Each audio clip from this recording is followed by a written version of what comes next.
Hi guys, this is Steve, aka Press Play on Tape, and you are listening to the Retro Asylum, the UK's #1 retro gaming podcast. Joining me today is the one and only Dean. Hello, Dean. Hello. And Mads replacing Matt. We'll get into that in a minute. Hi, Mads. Hi. How we doing, boys? Fine, thanks. Yeah, really well. Good. So, just to enlighten everyone who's listening to this episode, about a week ago, maybe a few days ago, me, Dean, and Matt recorded this episode that we're putting out now, and it didn't go well. So Dean was knackered, weren't you, Dean? I was very tired and emotional. He was tired and emotional. I had a massive rant, which was completely unfounded. We'll get into that. Rash. It was rash. And we'll get into that in a bit. And Matt had a rant about something else as well, which was founded, but Matt is not able to be with us tonight. But Matt is able to be with us here tonight. So we're having another go. We're going again. This time we're going to smash it out the park. The A-team is back. There we go. Dean, take us into this episode. Hello. So, what's been happening? I've sold a Master System, a Sega Master System, on Facebook Marketplace with no troubles whatsoever. Posted the advert online. Within 10 minutes, I got a message. The guy did not quibble about the price, didn't haggle. He come round within 45 minutes, gave me the cash, and went away. I just wanted to announce this because over the past few episodes that I've been on, all I've done is moan about trying to sell stuff, especially on Facebook Marketplace, but the miracle has happened. So, there's a happy gamer out there. It probably is just a one-off. Maybe I was selling it for too cheap. But, happy customer, happy seller. So Master System back on Facebook an hour later, 50 quid added on. Yeah, well, that's up to him. But no, I was very, very surprised. Yeah, that sounds too good to be true. Yeah.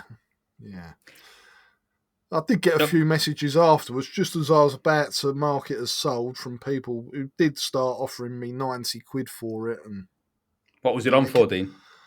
I put it up for 110, I think, with ads. I think it's 11 games. Some of them were boxed, some of them weren't. With 2 pads and a light gun. So it's probably a bit of a bargain. It was a Model 1. It was clean. It was in good condition. It all works fine. But yeah. I've missed a trick there because I sold my Mark 1 not long ago to a mate in work for 40 quid. Yeah, I don't think the consoles are actually worth too much. You're looking about 40 to 60 quid, I think, for the console. It was in good nick, and it was the Model 1, same one, the pyramid-shaped one, which is the best one by a mile. Yeah, I'm quite nostalgic for that machine. Me too. It's quite a popular console over here, wasn't it? So, well, that's my first proper console. Used, so off it went. It was, yeah? Yeah, so I had a Atari 800 XL, then a C64, and then I got my first console was a Master System, Mark 1. Right, so the 2600 totally bypassed you. My neighbour next door had a 2600. I say my neighbour, like my neighbour's kid, so he was a few years older than me. Michael, his name was. He was like, I must have been about 6, and he was about 9 or 10. But he brought me around, and he had it set up on their telly. I'm sure the TV was black and white. It was like 1981, maybe, something like that. Yeah. But I was blown away at the time because he was just controlling the telly. I'm like, oh my God, this is amazing. And then a girl up the street got a Specky. So then she had to become my girlfriend because I went to her house and I saw it and I was like, I need a way to be here every day. So we're in love now. You're my girlfriend. I shall live in your living room. So, yeah. So funny enough, the first time I literally fell in love with a computer was actually a Spectrum. Isn't that mad? No, it's not mad at all. It seems totally reasonable to me. Considering I'm a Commodore guy, you know what I mean? And it's that was the first time I was like, this is amazing. This is, I'm like, yeah. She had the. Of course, you hadn't seen the C64 yet. Well, this is so the point, you Mads. can be This is the excused, point. of course. Thank you, Mads. Thank you. This is the point, though. So basically, she had the games pack that came with the 48K, and it come in a flat pack box, like the worst way of packaging tapes like possible, because they were like flat in a big poster-sized rectangle, and they were all flat together. But they looked amazing. All the Scion games. And Horace Goes Skiing, Checkered Flag, Make a Chip, I think it was called. Yep. And that cool manual with the orange front. But so I went to her house and she was playing, like she got it for Christmas and I was playing on it and I was like, I've got to get one of this. Is absolutely amazing. I've got to get one. And then I asked my folks and they got me an Atari 800 XL, which is not like that at all. Yeah. What a letdown. Never mind. Oh well. Some great games on that as well. Yeah, I'm only joking, Atari fans. Don't start throwing things at me. I loved the Atari for a bit. I really did. But the problem with the Atari was, number one, it took an hour to load a game. Number two, no loading screens. Number three, no loading music. Number four, the worst sound you've ever heard while a game loads. That was it. Same for like as a 10 minutes. Spectrum. It's a lot better than like a 48K Spectrum. I mean, the old rubber key one would try to kill you while loading. So Come on, Mads. You're sadly lacking in specky vision. Specky I will vision. not have that system smirched like that anymore on this show. So speaking of Horace Goes Skiing, we had an event at work recently where I was. It was actually a 25 years anniversary for the company, and for some reason they thought they wanted me to set up a lot of old machines, so people had something to play with. So I set up the Specky, the CPC 464, Commodore 64, and an Amiga 500. And Horace Goes Skiing is one. I wanted this setup to be as like true Authentic. to back in the day, as original as possible. So we were loading stuff from tapes and so on. And Horace Goes Skiing is one of the games I have on tape. So we loaded that up, and people were playing Horace Goes Skiing and Manic Miner on the Specky. So They're all great. good. They're good games. Yeah, Like Horace Goes Pick up and Skiing is play like games. essentially Frogger, and then a reward, and then Frogger again.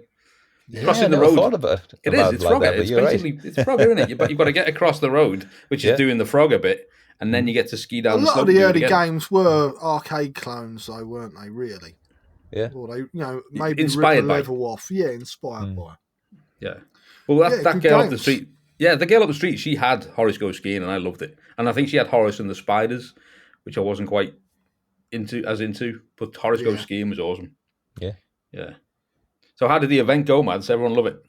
Yeah, it was great. It was great. We started out being more serious because we were a software company. Of course, we developed stuff. So I started loading all of the old machines just into their basic prompts, so people could try coding on them. So the first couple of hours, people would come and talk about how these machines were this machine was worse, where they got started on programming, and try typing in some code. And then when there was only like an hour left, we just loaded up games from those tapes instead and just had fun with it. It was great. In the end, we actually ended up staying there for 2 extra hours. So Really? Nice. What machine got the most attention, do you think?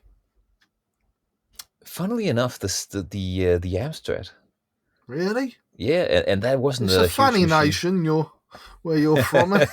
Yeah, I'm it is weird joking, because, I'm joking. The Amstrad isn't, at least to my mind, wasn't huge in Denmark at all. The Specky was almost non-existing, and everything was Commodore 64. But I think I had the original Amstrad with the green screen set up, and people just were drawn to that looked so special. And quite a lot of people I talked to actually had the 464 when they grew up. And Really? yeah. Are all the people in your work, Mads? Are all the people you work with as boring as Chris? Yes, definitely. No. I'm just Chris kidding, isn't Chris. That applies to Chris 1 and 2. I'm joking, lads. But when the games were loaded up, everybody gravitated towards the C64, I have to say. But that's how it is. Nice. Did anyone learn a bit of programming on the Specky back in the day? Did any of them start there? Yeah, They I would have talked to struggled. That's the one thing I will say with the Spectrum 48K and the 16K is trying to program in BASIC using those shortcuts. Yeah. Is a nightmare. I really struggled with it. I could only, because I had a 128K machine, you just type in the word rather than using those shortcuts, and that used to drive me around a bend. But I do like the rubber key model. I think it looks amazing. Oh yeah, it does. It's iconic. It really is iconic. Yeah. I did set up the +2 because my old rubber keyed version only has RF out or no composite out. So getting a proper signal with the RGB SCART was a lot better. So in the Rubber Keyed Wonder film, which we'll talk about in a bit, they talk about the feeling of the rubber on your fingers, and I can still the dead flesh. It's not. It's just rubber, isn't it? But I can remember the feel. I can think of it in my head, and I can exactly know how that feels under your fingers. That's ingrained from being a kid. From back then, I can just straight away go. I know exactly. J load, quotation, go. Yeah. Good times. That's what they said as well, wasn't it? That those are the buttons that had stopped working. Or wear away. The print on them. They'd wear away. Yeah. Yeah. So I mean, let's speak about that a little bit then. So on the episode that we've abandoned, I ended up having a rant because we've just mentioned the Rubber Keyed Wonder there. So on the last episode, I was under the impression that the Rubber Keyed Wonder had just had its first showcase in the cinema, in the IMAX, in London the other week. And I believed that they hadn't put the film out to the backers yet. Now, I was justified in believing this because Dean thought we'd never got an email or a post to say that we had got it. So I thought, we've never had this film. How can they be putting this film out to all these people who can just go and buy a ticket? And if you've backed it, you haven't even got to see it yet. So I had a good old angry rant. Proper moan. Like it would have come back. People would have come back saying, shut up. You've got a cob on. Number 2, it is out. Just go and have a look at the Kickstarter. And in the end, we did some digging and Tino's eventually found it for us. It's been there since May. I actually messaged Anthony Caulfield himself because our fans, we had a 45-minute preview ages ago, which I'd watched. I'm pretty sure I'd shared the link. I'm not sure if you had seen it. But I didn't think that the actual finished version had been released to backers. You know, I was. You kept asking. I kept looking through my mailbox. Couldn't find anything. I messaged Anthony, but he mistakenly thought I was on about the Blu-ray release, which hasn't been released yet. The physical version hasn't gone out yet. But that's not their fault. It's something to do with the the Blu-ray's actually being created. So, yeah, I just thought it hadn't been released. So I messaged Anthony after we had recorded this episode because I was worried that we were wrong. Rightly so. Yeah, well, a few people on Facebook had said they had seen it, but they hadn't. I know they hadn't been to the premiere. So Anthony said, yeah, we released it over a year ago. I sent you the link. For the life of me, I don't know where that went. I don't know if it went into my spam folder or what. It's totally vanished. I've even looked again today just to see if I can prove myself wrong. But it's not there. But he sent us the link during the week. We've watched it. Mads hasn't. I really enjoyed it. I haven't watched all of it. I've watched 2/3 of it so far. So you've been moaning at me for the past 8 months, and you still haven't watched it, even though you've had it. I have been savouring it. No, I haven't rushed it like a McDonald's. I've been savouring it like a steak. I'm like their previous films. It's 3 hours long, or it's 2 hours and 10. Yeah. Okay. I think. The Blu-ray version's going to have an extra 20 minutes. Now, Anthony did offer me the a digital download of the Blu-ray version, but I said no. We want something to look forward to when that does finally get released. So it's only the cinematic release we've watched, or I've watched, and Steve is. Well, I'm halfway through, so far I'm loving it. Really, really good. I like that they've set up this.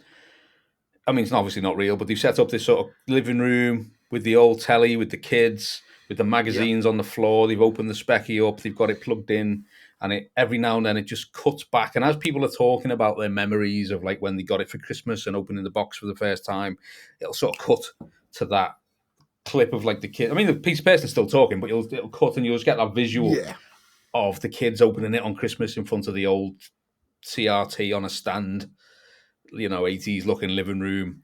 And then sometimes the kids have got hold of one of the mags, and it's a really nice visual cue to just jump back to every now and then when people are like basically gushing about it. And I really like that. It's because it takes you back, you know what I mean? It takes me back, obviously not to the specky, but to the 80s of like opening my own computers and stuff. So it's got a nice nostalgic flavour just weaved in. So how much does it cover? All the way from the inception of the idea of the specky and the ZX80, it starts off before the 81. Spectrum's released. It starts off with the ZX80, really, doesn't it? Yeah. Starts off And before that. even So just before that, watches and calculators with Sir Clive Sinclair. And does it then end with the Sam Coupe or whatever? No, it doesn't go to it mentions the next, Okay. Yeah, I don't think there's much on the Sam Coupe, funnily enough. Okay. Off the top of my head. But, really well done. As usual, all their stuff that they've produced has been top-notch, and this is the same quality. We've lost It does Dino. make me wonder why we weren't invited on, to be honest.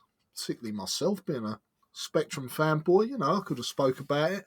But they've got Graham Mason on there. Who else? There's Kim Justice. A few other faces. Jason Bradbury. Jason Bradbury's on there. My Thingo mate, off LBC. Jason Bradbury. What's his name off LBC? James O'Brien. Sandy White, the programmer. Mark Jones Jr. There's a few people. It's all really good. And the sad thing is there's a few clips from people who are no longer with us now that were part of the film during its making. So that's it's a bit sad seeing Oliver Frey and people like that who are no longer with us. But no, it's a very, very good film. So if you're into your Spectrum or just the 8-bit scene or computer scene in general, do give it a watch.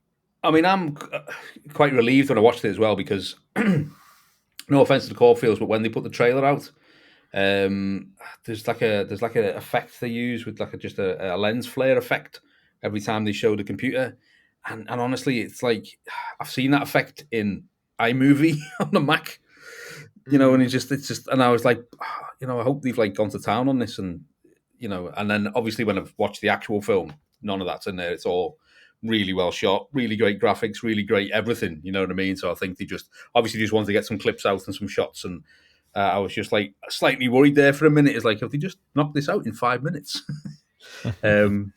But they haven't. Obviously, really gone to town on the actual film. I mean, they must. You'd have to want to go and show it in the IMAX in London anyway, wouldn't you? You know what I mean? Yeah. But yeah, I'd like to say, and the people that they've got there, like you said, Jason Bradbury, James O'Brien, some of the others from Ocean, all the rest of it. A few of them people are great at speaking on camera. Jason Bradbury's a perfect example. James O'Brien, those two in particular are so good on camera because that's what they do in their life anyway. That they just got a vibe about them. They're just like so enthusiastic and so energetic about them, like that you really enjoy listening to them talking about it. So I really enjoyed it. Really, really enjoyed it. Great film. I mean, I've got to finish it. I've got an hour to go. It's just got into the middle part, which has got a little bit weighed down with just games at the moment. Yep. So I'm hoping it'll come back out of that and get to like the climax of the story of what happened to the Specky, and I would imagine selling out to Amstrad and stuff will be covered. Yeah, it covers all of that. But what I'm really, really glad about is that my complaint about it last week has not gone to air. No, that's totally my fault, I guess. Well, you were 50-50. No, it was. It was. It was your fault that we didn't know that we had the film. It wasn't your fault that you lost the email. Well, I never even saw the email, but yeah. Yeah. But recommended viewing. I mean, Mads is not going to go and watch it, are you, Mads? Because Mads isn't our biggest Specky fan.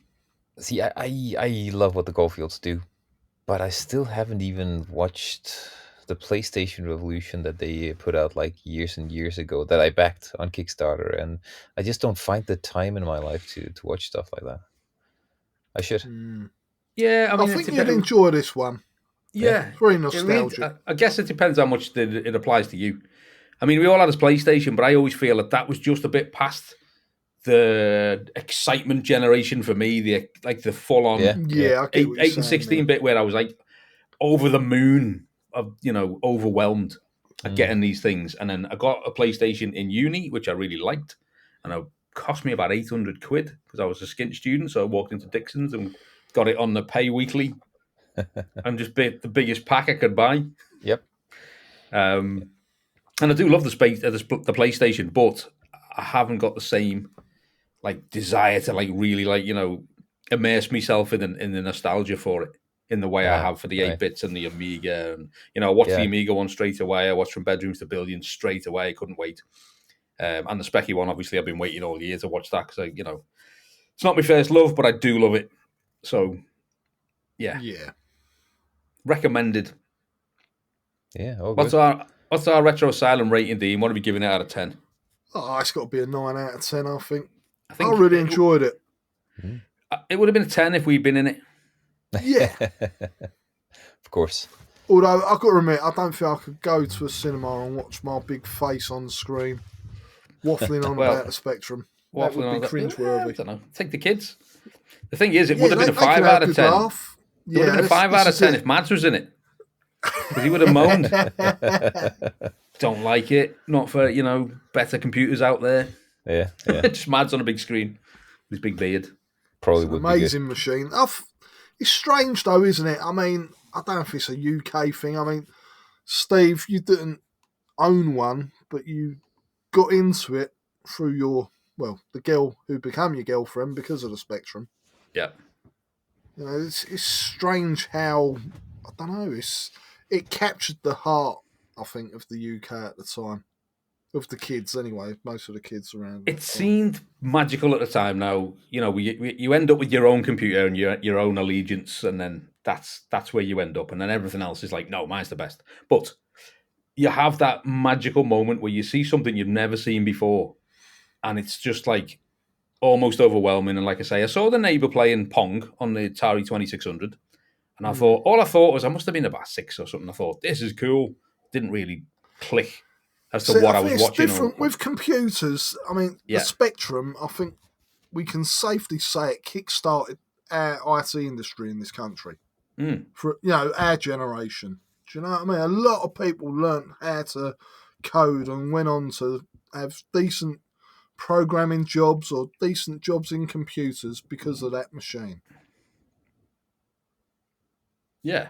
100%. Whereas with a console, you play the games, but that's it. I think every kid, well, not every kid, but I reckon a good 70% of people who owned a Spectrum done a bit of programming on it. We all tried. I think everyone who got a computer, we all had to go. Some people got into it and were good at it. Some people weren't. I was crap at it, but I had to go because the idea was just like, wow, I could make something. And you're right, anyone who owned a console, that thought will never have even entered their head that I could make something on this. This is a creation machine, not just for playing games. Yeah. That's what and I all love this is about completely lost today because computers are far too advanced, so people using them won't learn anything by using them. It's a sad state of affairs, especially for guys like me who have to hire the younger guys that come in these days and know nothing but the pointing and clicking stuff. And so that's and now you've got AI that'll probably write it for them. Yeah, it's even worse. It's the thing is now is that there's so many layers of the technology on top before you can get down to that code of like what's going on underneath. Do you know what I mean? Yeah. It's like, whereas back in the day, that was the first layer. Even to load a game, you were typing a little bit of code in. Yeah, true. You had to. You had to type a yeah. bit of code in, even if you didn't know what you were doing. That was basic prompt, so yeah. It was. You know what I mean? You didn't click that that's what you were doing, but, you know. Yeah. So for our listeners in related news, I've got myself a new dog, and if you can hear her snoring right now, it's actually her. It's not me. Everyone thought it was my breathing. What's the dog's name again, Mads? It's Ronja, which Ronja. Danish and Swedish name. Ronja. Ronja, yeah. Oh, and Chris thought it was Sonia. Yeah, sounds a bit like it, just with an R instead. just a different name. Yeah. Just a completely different name, but apart from that. So what brought this about, Mads? Let's get into the dog situation. Well, she's actually my daughter's dog, so it's a Labrador. Long story short is that we tried to get my daughter a service dog last year, and it failed. So I've been searching a lot for a Labrador or Golden Retriever that would be very calm and quiet and could possibly be trained to be a service dog. But if you find like a Golden Retriever that's 3-4 years old, or a Labrador that's 3-4 years old, well behaved and very, very quiet, Chilled. and all that, if you find some of those that are for sale, they'll be gone in a split second, because nobody wants to get rid of them because they're lovely dogs, and two, if somebody actually gets divorced or ill or something and needs to get rid of them, there are hundreds of people just ready. So I gave up on that and bought a 6-month-old Labrador puppy. So she's big. She's like 3 times the size of Lemmy, my old dog. And she's clumsy and she's full of energy. And now I'll have to see if I can train her myself. So My mate's got a big black Labrador. We sometimes meet him on a Sunday around the park, and that dog is nuts. In the best possible way, super friendly, super happy, but literally you go, don't run into the lake. Splash. Okay. Yep. Sounds like a Labrador. Yeah, just straight in, no messing. Woo! Happy dogs, though. Happy dogs. Very happy and very, very friendly. They love people, so yeah. Yeah. That's good. Yeah, That's good. I'm allergic to dogs, and a lot of dog owners, I say to them that I'm allergic, and they go, "Oh, don't worry, it won't bite." They think that I'm That's not the same scared thing. of dogs. I not suffer the with same thing. asthma, and it sets my asthma off. Especially if I touch, like stroke them and then touch my eyes, they just puff up. It's really weird. Yeah. But I've always wondered, if I go blind, I can't even have a guide dog. You just have to shave it. Yeah. Just shave it. It'll be fine. To be honest, they reckon it's more like it's the dust off their skin that you're allergic to rather is than it? the hair. Okay. Yeah, apparently. But yeah, hopefully I won't go blind. Fingers crossed, mate. So Matt, sorry, on the last episode, we, me, Dean, and Matt, we had a little bit of a talk about the game club. Yeah. Which you guys put to rest or put into hiatus for now. Yep. Hibernation, a couple of weeks ago. And we were just talking about it a little bit from the outside. But obviously, we've got you here now, so we can just include you in the chat. But we were basically saying, how proud we were of you guys and what you have done. And how proud me and Dean are for being the ones who finished it off. So how'd you do that, mate? with our Skid Marks 2 Skid episode. Marks. Yes. That was an atrocity. That was the final nail in the coffin. He's like, we picked it because you wanted us to, and then none of you wanted to be on it because we'd picked that game, and then I everyone also hated it. remember Mads not liking Outrun 2 either. Or Outrun 2. Yeah, Outrun 2 for the one of the many game. Xbox games that I've been forced to play this past year. Yeah, it is a great game for 5 minutes, but that's the problem, isn't it? I mean, when we play stuff for the game club, we want something we can really get our teeth into and play for hours on end and discuss. And then a game you fire up, and 5 minutes later you're happy. 6 minutes later you're bored. Doesn't really work. I mean, you haven't liked anything we've picked, to be honest. I don't know why you got us to pick anything. You didn't like Skid Marks 2. You didn't like Outrun. You didn't like Blade Runner. Every time we've picked anything, you've hated it. Yeah, that's true. Actually, you must just have crap taste. Really good taste. Yeah, Blade Runner was actually probably of those the biggest disappointment, but that was because I was really expecting it to be something great, and I loved it back in the day. wasn't I really. absolutely loved it. I was like gobsmacked by it. Yeah, But that's probably as far back as I go, like with regards to playing something like with loads of different avenues in the game, and like Blade Runner for me was style over substance, but the style was good. It's the same with the movie for me, really. This is style over substance, really. I love the movie as well. You see, so yeah. But like I say, having said that, we were like, we were like basically saying, we were really proud of you guys because like you've done it for years now. It's been running for absolutely years, and built up such an amazing community, and a lot of people were sad to see it go. But what I got from, excuse me, what I got from you sort of giving it an ending for now, and you give it a great send off with that episode because you did about 2 hours and talked about your memories and stuff. But what I've noticed since and during as it was sort of winding up is that you guys sort of got a renewed energy. It was like you got excited about stuff again, and you. It seemed to be the Thingycade handheld, the Evercade handheld, and playing stuff on that. But it was great to see like you sort of bounced out of that into like, we can do this now and we can do that now and we can get excited about stuff, and like, so it was really, and it is a shame to say goodbye to the game club for now, but it is also cool to see you guys like really buzzing and enthusiastic and looking forward to like recording and stuff, and it was great to see that in the chat. Obviously keep me and Dean away from it. Yes, because we'll ruin it. We'll ruin it. But yeah. So where are you up to now? I think the living within the confines of having to do stuff every month just was grating on us by now. So it was good to let it go, and it'll be back in a year or two. But for now, it's great to just first off, skip the whole democracy thing and just pick the games ourselves. And secondly, we don't have to stick to a fixed schedule. We don't have to stick to a fixed so you can play formula. more of the games that we recommend. We will pick them for you. Don't worry. Yeah, of course, we could do that. But again, why would we? So we're picking good games. Because they make really nice covers. Oh, yeah, true.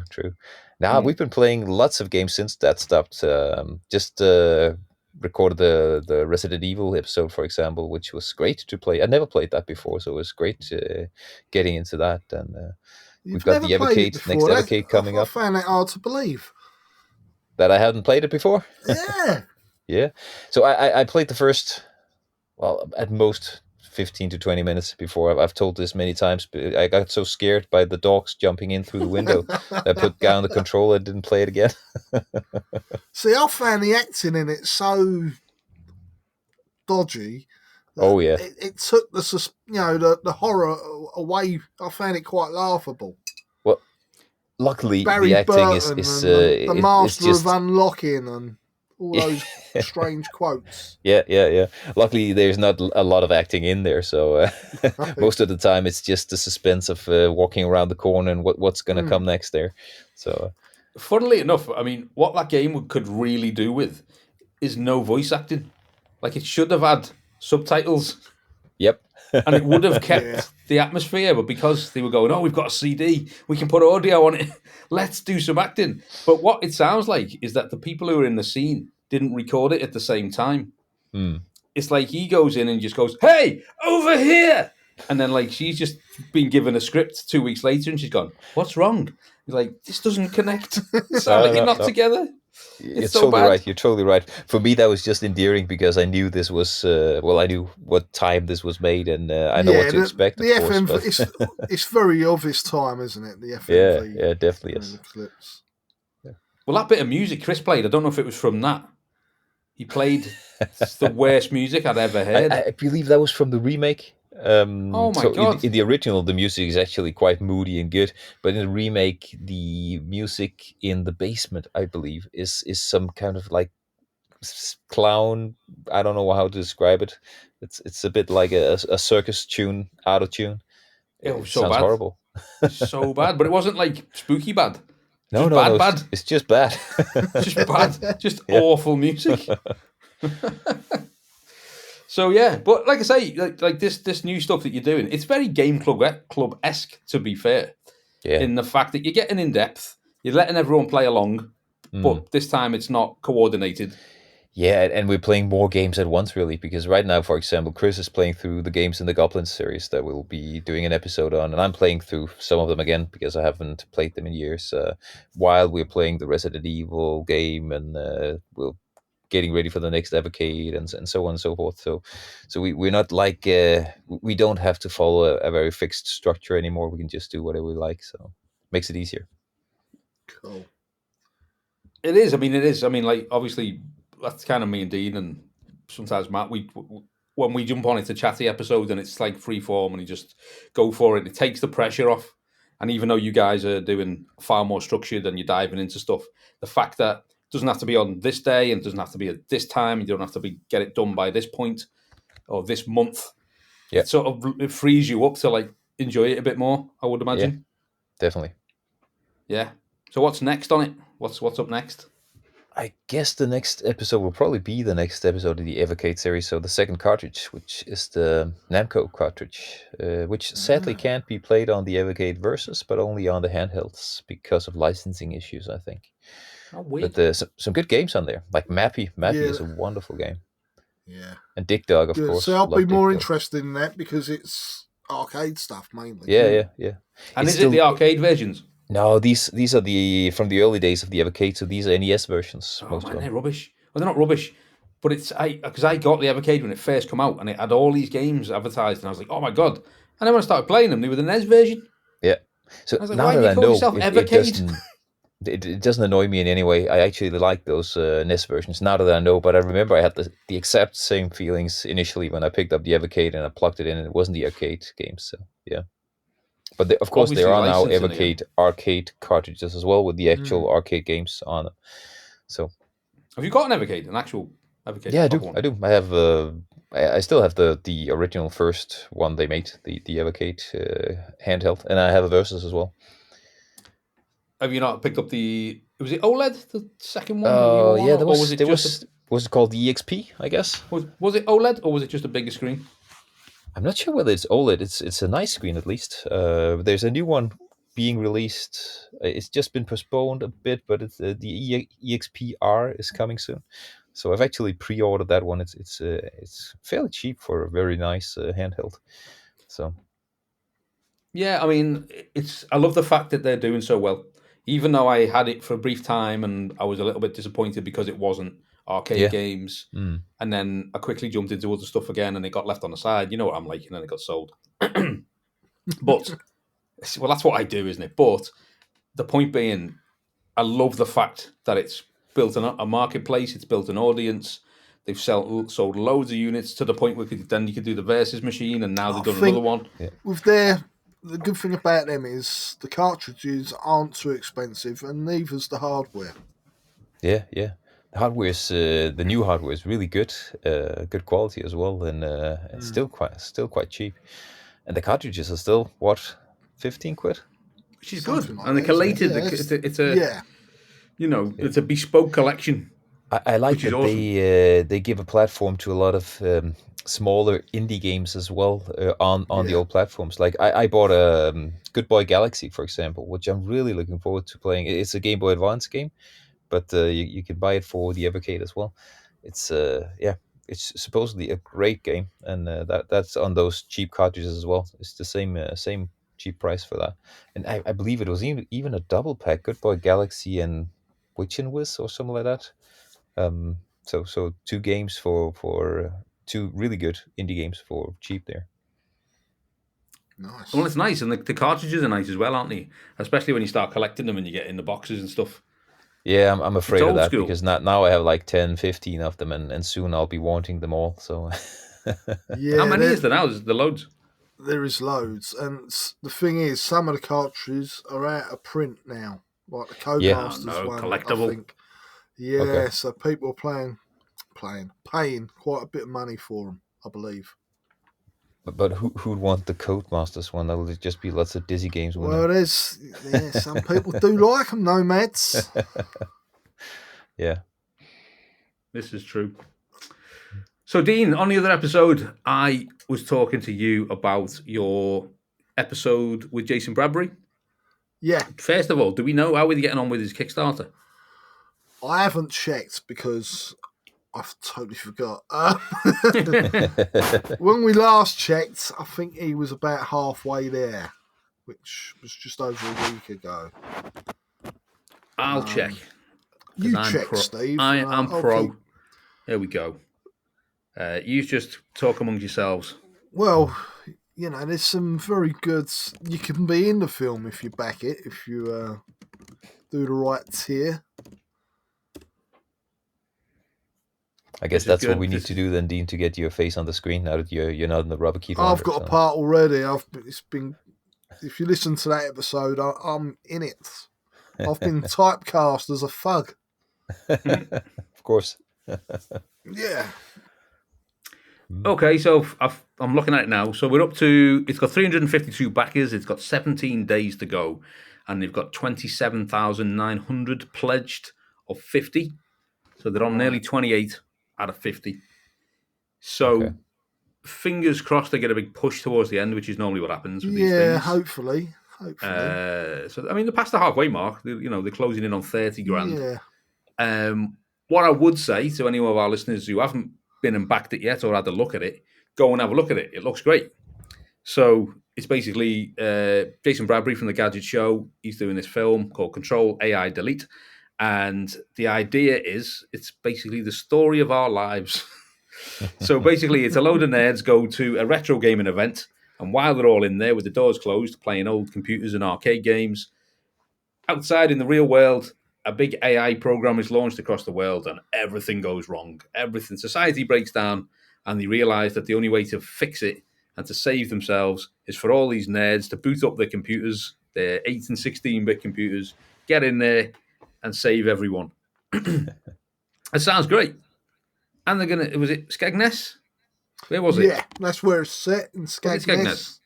Yeah. You sure it was Skegness? Positive. You're positive it was Skegness. It's set in Skegness anyway. So yeah, going back, it looks great. Let's get it over the line. Let's get it to 50k. Get it out there for him because it looks great. And who doesn't want another retro gaming film, especially when it's about us lot nerds? Yeah, imagine Shaun of the Dead, but with 8-bit computers and that sounds good. Sounds cool. Yeah. I think that's the vibe they're going for. Yeah. I think one of the directors or someone he mentioned in your interview was he'd done stuff with Shaun of the Dead, or they knew Simon Pegg, or they knew people, and he got someone in America. Yeah, Jason's got quite a few contacts. He knows a lot of actors. He's been to film school and he's got the director already. So fingers crossed it comes together for him. He seemed like a really nice bloke as well. I used to love him in the Gadget Show. He's very, very passionate. I spoke to him a few days before we recorded that episode. And I was showing him stuff I got in the shed, and he was showing me stuff he's got in his little studio. Sinclair C5, he's got loads of synthesizers, he's got rubber key Spectrums, funnily enough. He really is into the scene. So he's not just a presenter, because a lot of these guys, it is just their job, and they once the cameras are off of them, they're into other things. But no, Jason really is into technology and loves all the old school stuff as well. Loves the Vectrex. Got that in common. So I got on really well with him. Yeah, he did seem like a genuinely nice guy. Yeah, it was a great episode. Yeah, it was. And I think the thing with him is enthusiasm. His enthusiasm is just contagious. Like when he's talking about stuff, you're like, yeah, I'm in. This sounds great. Yeah, and the good thing with him, obviously, is he doesn't stop talking. Which is what you want from a guest, great, really, because you're getting your money's worth, so to speak. So really nice guy. Yeah. So, like I say, guys, go out there, back it, Control AI Delete on Kickstarter. Get out there. He's doing the rounds at the minute. He's been doing a few of the podcasts, hasn't he? But yeah, he's done loads, but obviously he came to us first because we are Retro Asylum. Well, world's number one. Is it Wales? Just the UK's number one. It's the UK's, but we're very popular in other countries too, like Australia and Skegness. Skegness, which is another country, yeah. Yeah, the country of Skegness. So, yeah. So, what else have we got in our notes? I'm having a look here to see what else we mentioned. Matt had mentioned a Kickstarter that had gone wrong for him. Some Amiga keycaps that he backed 4 years ago and never turned up and still haven't turned up. Is it only 4 years ago? Because I feel like he's been talking about those keycaps for as long as I've known him. Yeah, I think it's more like 8 years or something. Is it 8 years? Must have been. He's been going on. It feels like 8 years that he's been going on about it. I'm pretty sure it doesn't even exist. He just wants something to moan about. So he made up this Kickstarter there. He likes a good moan, doesn't he?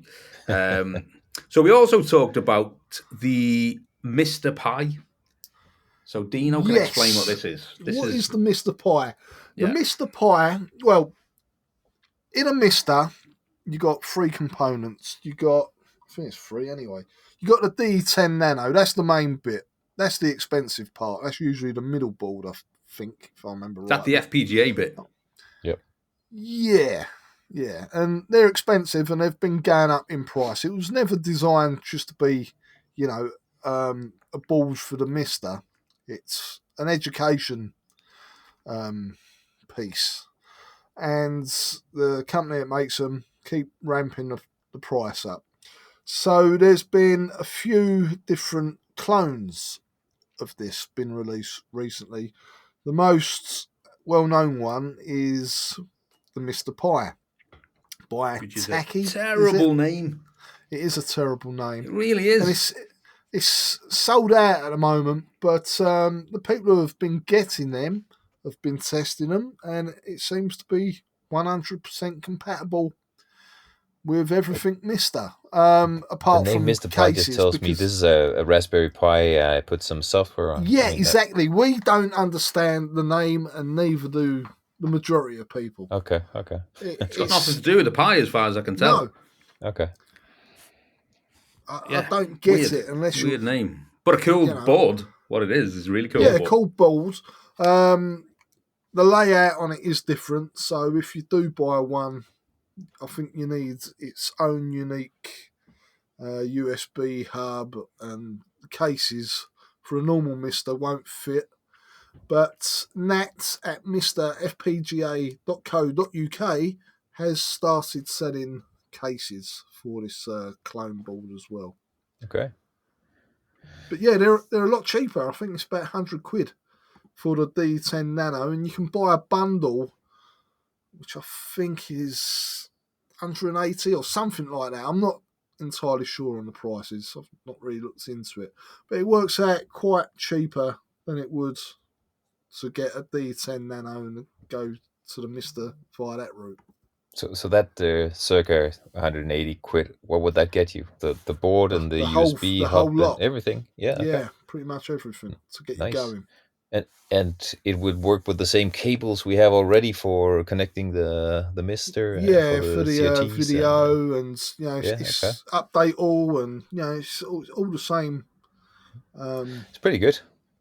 Yeah.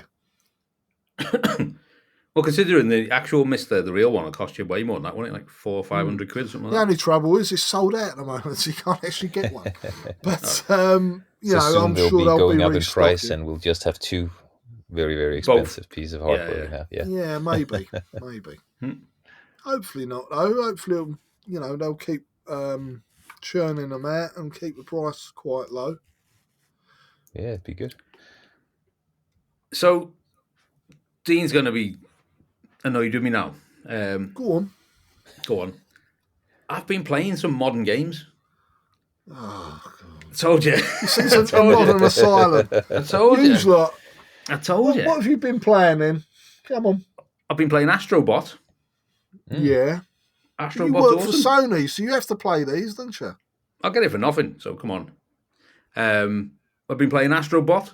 I got a PS5, didn't I? I told you a while back I got a PS5 Slim at a really bargain price, like 270 quid. I've actually because through work we get an annual subscription to PlayStation Plus at the top tier, which is it's got everything on it. So I thought, last time I used PlayStation Plus was like when the PS5 came out, and you just got a game a month on it. That was it. And I was like, whatever. And I didn't know, and I should know because I work for them. But now that I've got it and I've plugged it in and put my code in, like there's hundreds of games. Absolutely hundreds. And it's got all the retro catalogue in, or not all of it, but it's got a retro catalogue in it, the classics. You go down to PlayStation 1, PlayStation 2, it's got all sorts of stuff in there. And I was like, oh my God, this has got loads on it. So I've ended up playing a fair bit, and I've been playing recently. I played Astrobot. I played Doom that come out in 2018. Really good. Yeah, 2016, really good. I guess. Yeah, 2016, but it still looks amazing. I don't know why. Yeah, it's great. And then I've just been playing, what's it called? Dead Space. Oh, that's a spooky one. Oh man, that's good. But it's been remastered for the PS5. I've never seen the remaster, but supposedly it's really beautiful. It just looks really good. But I never played the original. Yeah, when it came out. I never played them before, but we played the first two, I think, on playthrough. So yeah, it's very, very atmospheric and very spooky. Nice game. It's a good thing to play here in October. Well, the funny thing is, so I watched Alien Romulus last night. Oh, I don't know if either of you have seen that yet. Ah, is it good? I haven't, no. Do you like the original Alien film? I think that Alien is the best suspense thriller horror film I've ever seen, and Aliens is probably the best action film. So yes, I'm a huge fan. What about you, Dean? Yeah, the first two I really like. So you'll probably really like this one. Yeah, I've heard good things about it. So watched it last night with the missus, and the throwback to the 80s look is all in there. Like they have deliberately made it look like it's been made in the 80s. Like so many of the effects in the film are practical effects. Like they've built models. And like the alien when it's coming out of an egg or someone's stomach is a doll. It's an animatronics. It's a little. It's not CGI at all. You can tell. You can poke it. Do you know what I mean? And it looks great. It looks great. It's gore and blood and goo and real puppets, but look really good. And then, like I say, the spaceships in it. You're watching them and you're like, that's a model. That's not 3D effects. That's not computer effects. CGI. They've added CGI to it, so the explosions and mist and everything. But the effects and the sets.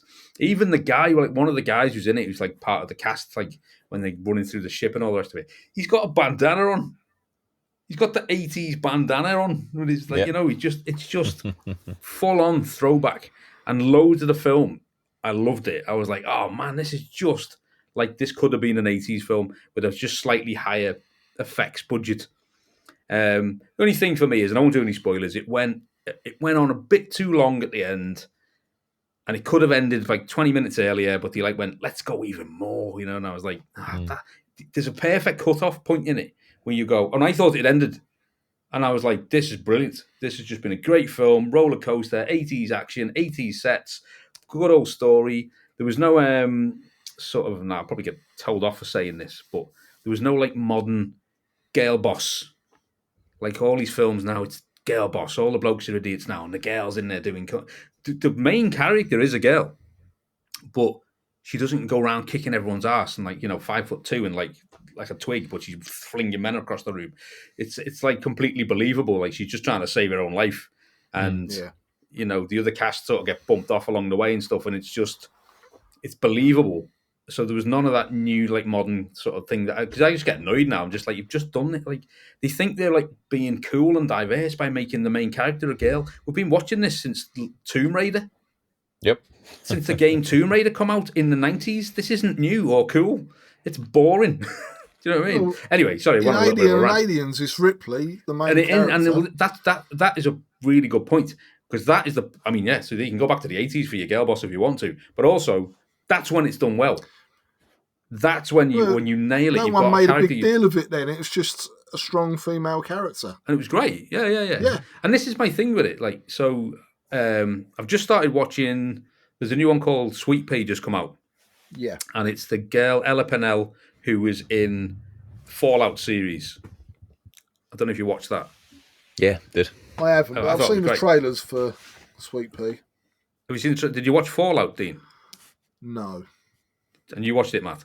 Yeah, Mads. yeah, Sorry, great. yeah. It was great. I loved it. I absolutely loved it. Well, she's the main girl, and she's playing this sweep. I'm on my tangents here, but she's playing this Sky TV. It's called Sweet Pea, and it's basically this girl who everything just goes wrong. Everything in her life's just gone wrong. She hasn't got a boyfriend. Her dad passes away early in the episode.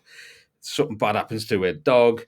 The people who used to bully her in school are in her life, and like everything goes wrong. And like by the end, she does a falling down moment where she just stabs someone to death. and then I think it's going to be a bit of a Dexter type series now, where she's just bumping them off one by one. Oh, okay. And it looks good. It's good. It was graphic and it was gory, and you kind of gone along with the fact that everyone's been horrible to her entire life until she's just lost it. But my point being is that, once again, it's a girl boss, but you're buying into the plot. You're seeing why she's got to this point, why this person's doing this stuff. And if you watch something like that, I'll buy into it. I'll go, yeah, this is great. I can see why she's going nuts and killing everyone, and I get it.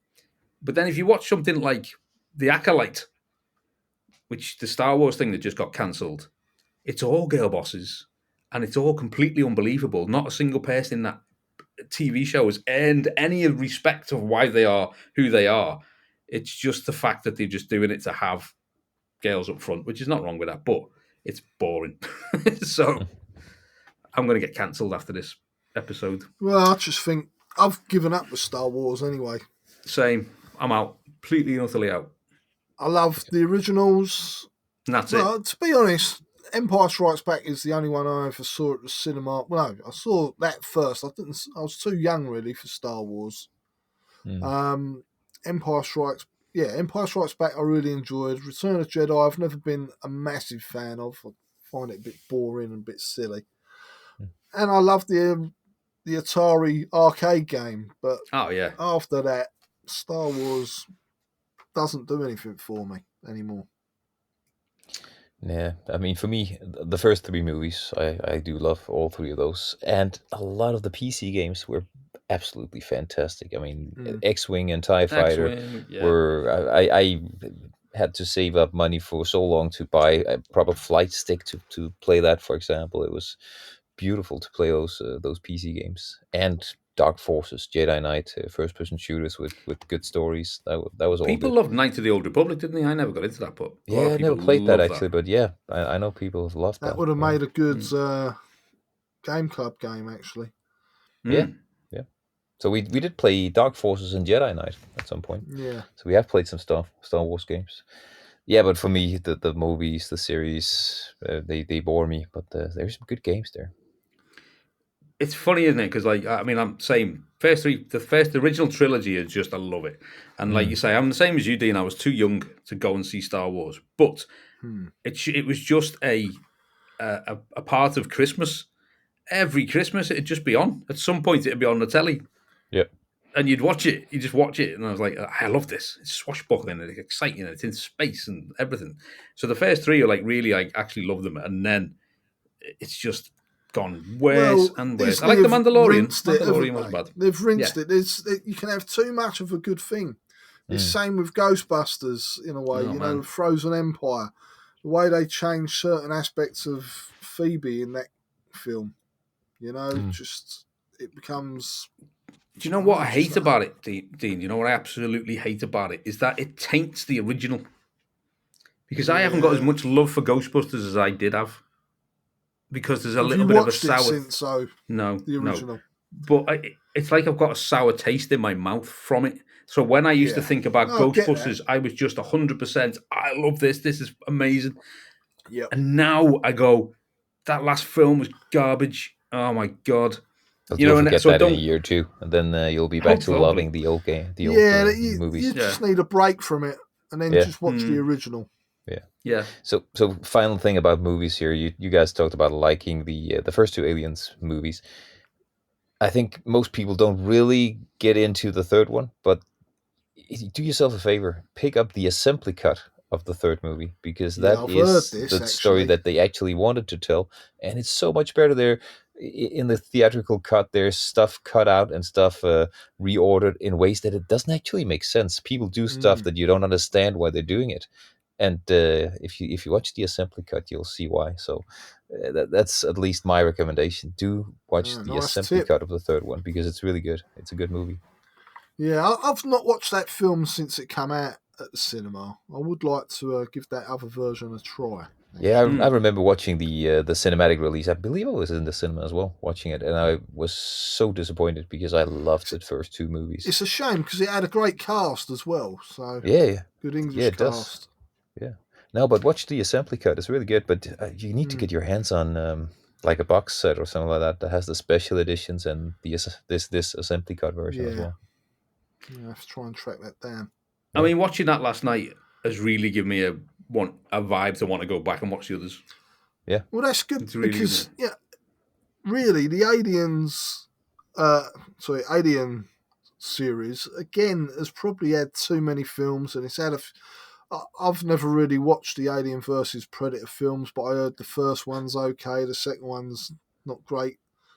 Then you got what's the other Aliens film? Prometheus. Prometheus. Other Nonsense. bad things about that was as horrible. well. Nonsense. Just what are you doing?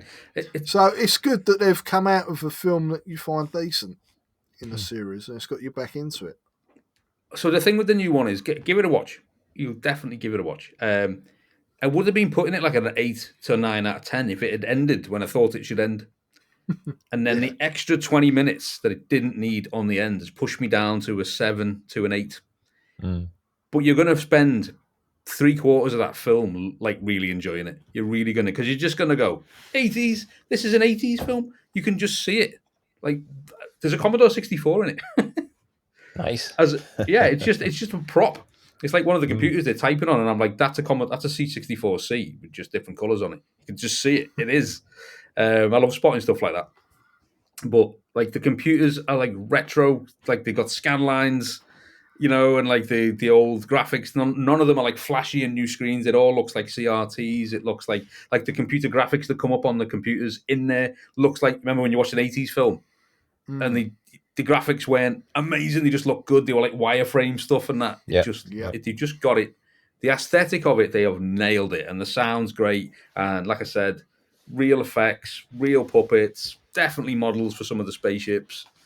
It's definitely worth a watch. You'll spend most of that film like just buzzing off the fact of what it looks like and how it sounds and how it feels like proper 80s Alien and that. And like I say, the end, you might enjoy the end, but I just went, should have just ended it there. And it would have been perfect. Yeah. But you've just kept going. You didn't need to. But yeah, watch it. Really good. Really good. And like I say, it makes me want to go back now and maybe watch Aliens, find the cut you've just been talking about, Mads. Yeah, the assembly cut. It's really good. The assembly cut. You need to watch the special edition of Aliens as well. There's some good build-up scenes, but most important in the first scene where they actually get attacked, where they're trying to defend a position where the aliens start crawling on the roof to get to them. That there's some stuff cut there from the theatrical as well that I find just destroys some of the tension there. So yeah, special edition for that as well, definitely. Cool. Yeah. So yeah, that's my recommendation. Give that a watch. Proper enjoyed it. So boys, should we start rounding it up because we've been chatting over an hour, haven't we? Had a nice catch up. Yeah. Things have been good. Anyone got any shout-outs? Well, to Matt, who couldn't be with us tonight. We spent the other episode complaining about Mads and Mark not turning up. And now Mads is here. Yeah. So I'd like to shout out you guys for letting me in on a recording with the Alzheimer's team. That was good. I haven't done that before in a long time. What's your name again? What's your name again? What time are we recording this episode? What episode? You're very welcome. You're very welcome, Mads. I'm glad you're starting the game club again. Yeah, of course. Just kidding. So yeah, any proper shout outs, boys, before we wrap this up? Well, to the whole team, of course. Chris and Jim have just completed an episode. Just waiting for them to get back with a short description for the cover, then I can actually publish the episode. Nice. which is what is it? A Tale of Two Halves, new Bitmap books game, all about The footy one. football games. Yeah, over the years. Looks good. We'll be meeting up with Chris and Jim, won't we? Soon next month. We've got the Crash event, haven't we? Crash Live, yeah. Looking forward to that.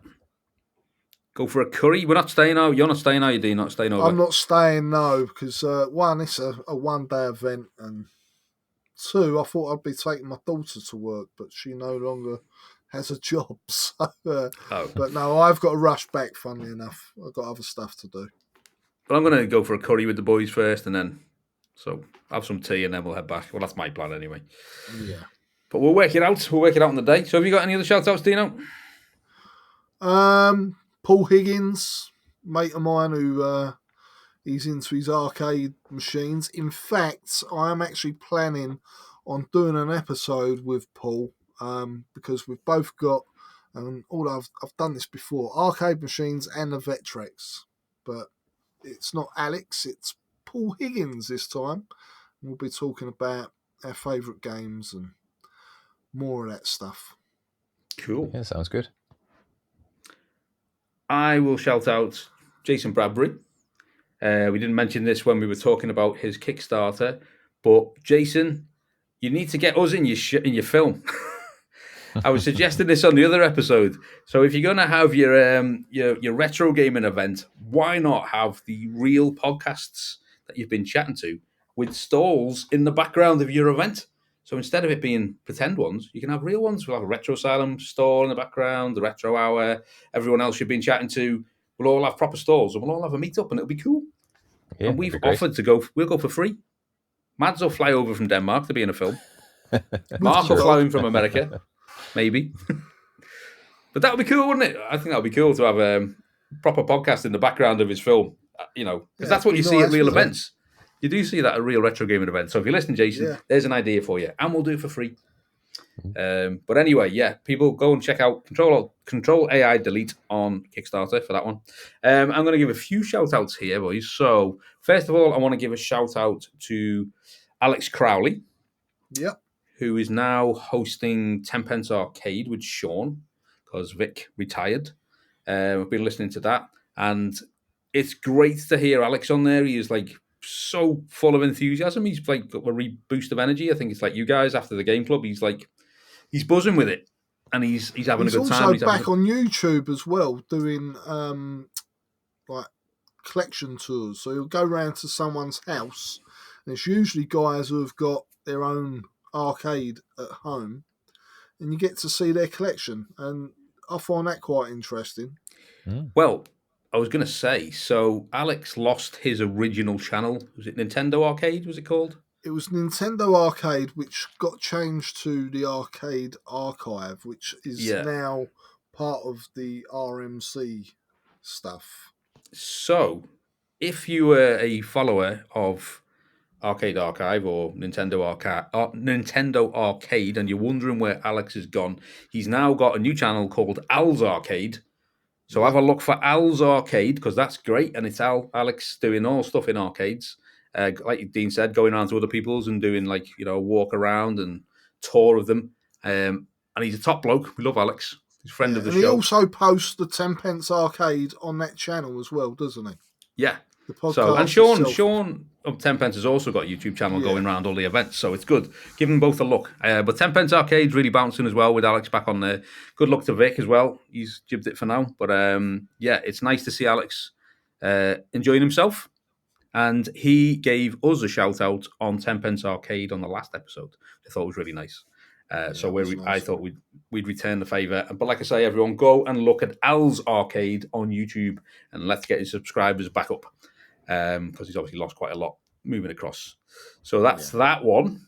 I want to give a shout out to Vinny Mainolfi. Vinny Mainolfi, who told me off on Facebook because I can't pronounce his name properly. So did you do it probably this time then? It's Vinny Mainolfi. I've got it right. I've checked. Right. And I've said this before, and I mentioned it to him on his Facebook, and this is while he was telling me off, has an awesome magazine Very, Go and look very at it. awesome. Very awesome. It's called Freze 64. No, Freze. Frezes. Frazey. No, Freezy. I'm just messing, Vinny. He's going to tell me off again. It's Freeze 64. Go and check it out on Facebook. Vinny Mainolfi with Freeze 64 on Facebook. It's an awesome C64 magazine. He does one, I think it's once a month. But follow him on Facebook. Buy his magazine. It's like a smaller magazine, but it's awesome. He gets boss interviews in there. I have invited Vinny onto the show numerous times, but he says he's too shy to come on, which I think is a shame because it's because I've been saying his name wrong, isn't it? Probably. But, that magazine, the fanzine, whatever you want to call it, is produced so well. Yeah. I think, listeners, if you haven't checked it out, even if you're not a die-hard C64 fan, and I get it, because the games ain't as good as the Spectrums, even though they think they are, do check it out. It is really decent. And Vinny's a top bloke. He is a top bloke. So like I say, I bought loads of his magazines over the. Well, he sends me it free every now and then. He obviously feels sorry for me because I'm a Spectrum boy. He's trying to convert me, He's trying to educate you. Yeah. But yeah, it's great. I've bought a few of them. I bought the Action Biker one a while back because obviously I love Action Biker. So yes, go and check that out. Vinny Mainolfi, Freeze 64, smashed it. See that? No messing. Got it all right. Oh, I'll tell you who I want to shout out as well. Frank Gaskin of Games That Weren't. Now, I've known Frank for years. I met him at a gaming convention in Croydon. It was one of the first ones ever held in the UK. I spoke to him that day and, we chat every now and then online. Top bloke. Great book he's got out with Bitmap Books. If you haven't read that, please do. But do check his site out. There's new stuff. They're discovering old games that were never published or different versions of games that never saw the light of day. Really interesting stuff. Mainly the C64, but he does cover other formats as well.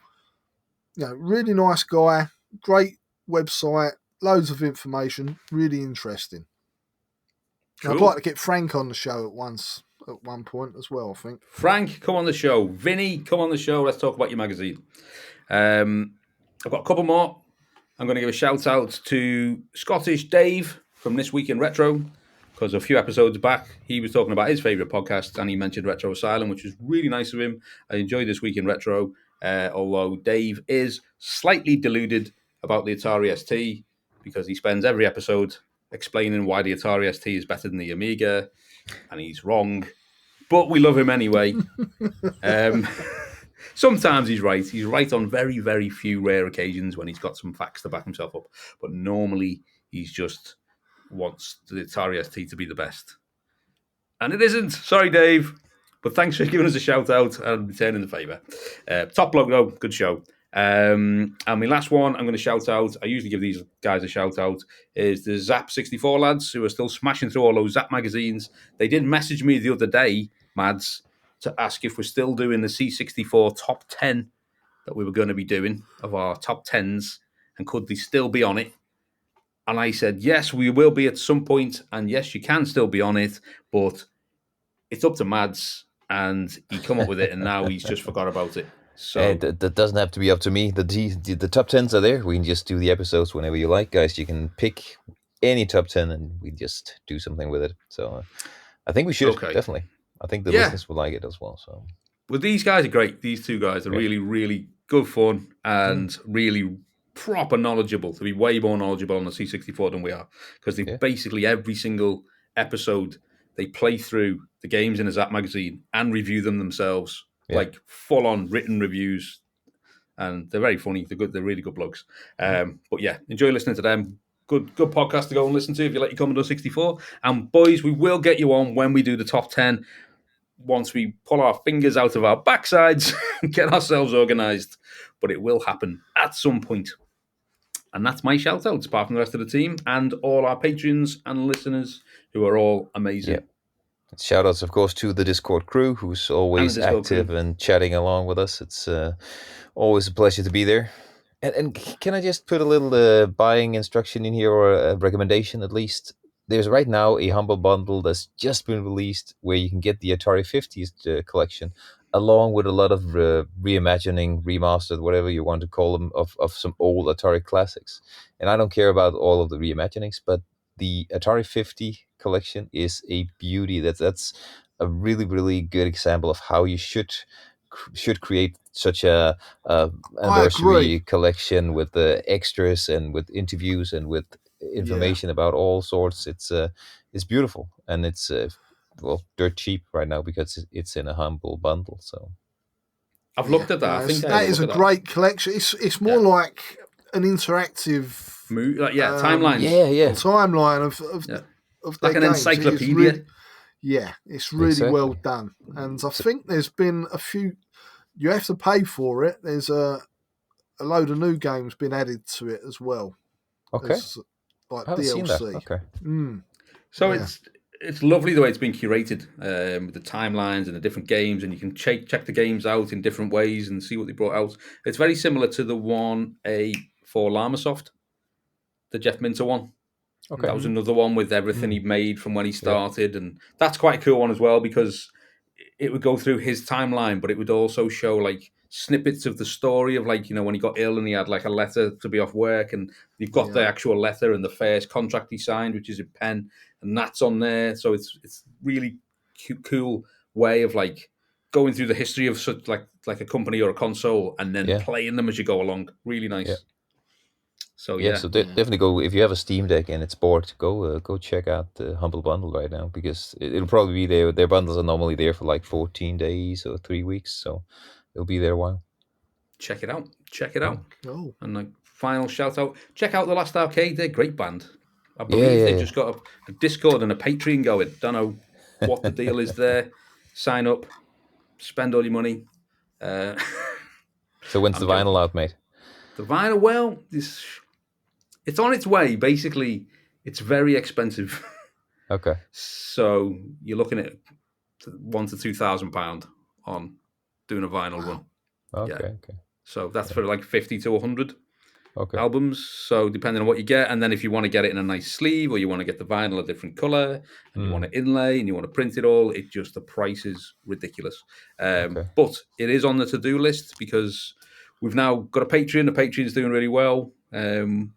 So that's bringing us like a nice little living in now to like put in the pot, which will then fund possibly doing a vinyl or some gigs or doing a music video for the next single or something. So it's happening. It's on your female fans want like a calendar of you all naked or something.